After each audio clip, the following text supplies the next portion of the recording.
ঢাকা বন বিভাগের কালিয়াকৈর রেঞ্জের ফরেস্ট গার্ড আল মামুন, আলাউদ্দিন ও জামাল হোসেন তিনজনই কালিয়াকৈর উপজেলা স্বাস্থ্য কমপ্লেক্সে চিকিৎসা নিচ্ছেন, যাদের মধ্যে বেশি গুরুতর অবস্থায় রয়েছেন আলাউদ্দিন।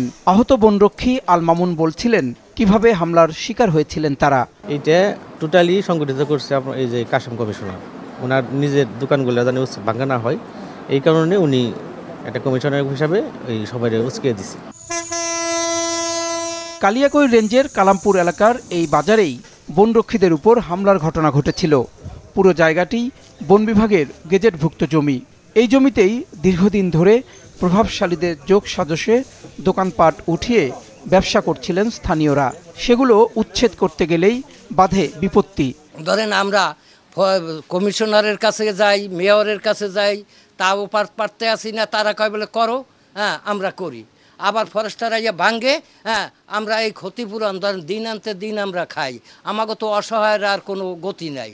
মেয়র মহোদয়ের কাছে বলা হয়েছে তোমরা ভেঙে ভেঙে চাপাইয়া তোমরা করো, কোনো নতুন কোনো স্থাপন করো না, তোমরা যে বলছো ওইভাবে চাপাই দাও, রাস্তা থেকে চাপাই দাও। তো সেইভাবে চাপাই দেওয়া করেছে। তাদের সাথে ওই বন বিভাগের এই কারণেই মানে একটু ঝামেলা হয়েছে। তাকে তো স্যার মারে নাই তো ওই যে লোকটা ওই যে দোকানে ঢুকছাল মেরা করে একটা লোক হে মনে হয় একটা বাড়ি খেলে খাইছে। গায়ে হাত দেওয়াটা ঠিক হয় নাই, তবে গায়ে যে হাত দিচ্ছে ওনারা যে ব্যবহারটা করছে, যে কোনো জিনিসের একটা সীমা থাকতে হয়। যার নেতৃত্বে হামলা হয়েছে বলে অভিযোগ সেই ওয়ার্ড কাউন্সিলর ও স্থানীয় আওয়ামী লীগ নেতা আবুল কাশেম প্রথমে ক্যামেরার সামনে কথা বলতে না চাইলেও পরবর্তীতে জানান হামলার সঙ্গে জড়িত নন তিনি। আমি একটা কথা স্বীকার করি আপনাদের কাছে যে এলাকায় যত লোকজন আছে আমারই লোকজন, যেহেতু আমি জনপ্রতিনিধি, আমি কাউন্সিলর, কিন্তু আমি তো এমন কিছু বলি না জনগণরে যে আপনারা তাকে মারেন, তাকে এটা প্রতিহত করেন। আমি সবাইকে অনুরোধ করে ফিরেছি। কালিয়াকৈর রেঞ্জের দায়িত্বে থাকা কর্মকর্তা বলছেন চরম নিরাপত্তাহীনতায় রয়েছে তার সহকর্মীরা। এর আগে একাধিক অভিযান চালানো হলেও এমন আক্রমণ করেনি স্থানীয়রা।